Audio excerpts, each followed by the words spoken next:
शीदा, मैं तो रोजाना रोटी मुर्गी के साथ खाता हूँ। दोस्त, इतनी महंगाई में कैसे? शीदा, ओ मड़ा, बस एक नवाला खुद खाया, एक मुर्गी को डाल दिया, बस हो ही जाता है गुजारा। मैं 3 साल का था और वो पैदा हुई। मैं स्कूल दाखिल हुआ, वो 2 साल की थी। मैं प्राइमरी में था, वो प्रेप में थी। मैं मिडिल में था और वो प्राइमरी में थी। मैं मैट्रिक में था और वो मिडिल में थी। मैं मैट्रिक में था और वो भी मैट्रिक में थी। मैं मैट्रिक में था और वो एफएससी में थी। मैं मैट्रिक में था, वो बीएससी में थी। मैं मैट्रिक में था, वो एमएससी में थी। मैं मैट्रिक में था और वो पीएचडी कर रही थी। मैं मैट्रिक में था और वो डॉक्टर बन गई। कल उसकी शादी है और मेरा मैट्रिक का पेपर है। बादशाह, इस गुस्ताख के कान काट दो। सरदार, नहीं आलम पना, इतना जुल्म ना करो, मैं अंधा हो जाऊंगा। बादशाह हैरानगी से, अरे कान काटने से कैसे अंधे हो जाओगे? सरदार, अरे चश्मा तेरे बाप के कानों पर लगाऊंगा क्या?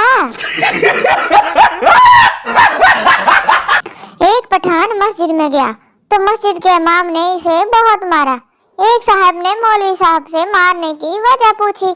मौलवी साहब ने जवाब दिया, ये सुबह से चौथी बार आया है और बार बार पूछ रहा है 14 अगस्त की नमाज कब होगी? क्यों मियाँ, शादी से खुश तो हो ना? हाँ भाई, बड़ा खुश हूँ, बड़ा आराम हो गया है। हर चीज का वक्त पर उठ जाता हूँ, वक्त पर नाश्ता करता हूँ, दफ्तर से देर भी नहीं होता, वक्त पर कपड़े इस्त्री होते हैं, साफ सुथरा घर रहता है, खाने पीने का औकात भी सही है और सेहत भी ठीक है। चलो, अच्छी बीवी मिल गई तुम्हें जो इतने सारे काम करती है।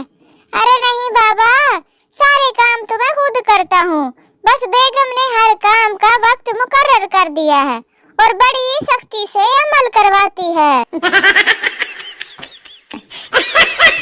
बीवी नई साड़ी के लिए जिद कर रही थी। मियाँ ने समझाया, देख वक्त, तुम्हारी अलमारी साड़ियों से भरी पड़ी है, नई साड़ी पर पैसे जाया करने से क्या फायदा?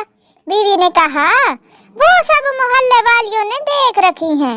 मियाँ ने कहा, अच्छा तो चलो यूं करते हैं, मोहल्ला ही बदल लेते हैं, दूसरे मोहल्ले में जाकर भी औरतों को यही साड़ी दिखा देना। तेरा सिर्फ दिमाग खराब है काका, साड़ा चार्जर, लैपटॉप, टीवी, पंखा सब ही खराब है।